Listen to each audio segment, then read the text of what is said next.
Jed Allen had been without a dog for 2 years now. Hard to believe it had been that long since he'd lost his Rosie.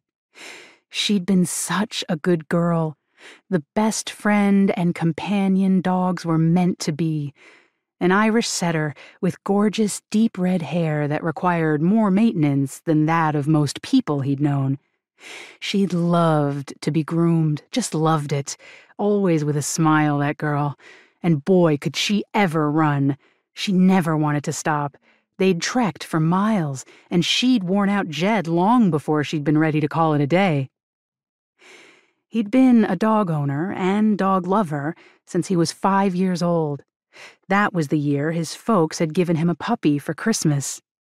He'd opened the box that was making the funniest sounds to find a ball of black fuzz and slobber and big brown eyes. The pup had jumped into his lap, getting his clumsy legs all tangled up in the box flaps, and peed all over himself and Jed.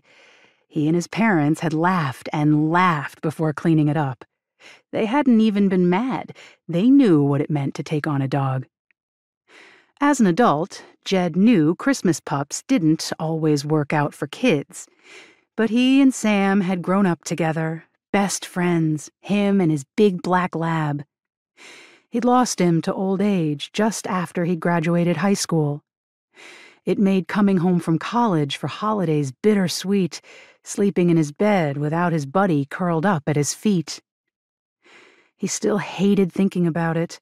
Got a big ol' knot in his gut every time. He'd never understand why man's best friend hadn't been given a longer lifespan. Seemed to make more sense to stick together through all the years of thick and thin than share so few. Being without a dog was tough these days, but he was growing older and wasn't sure adding that responsibility to his life was a good idea. Some mornings it was all he could do to walk from his bedroom to the kitchen to make his coffee. Others, he got up ready to walk for miles. He'd hate disappointing or failing a pet who expected and deserved so much more.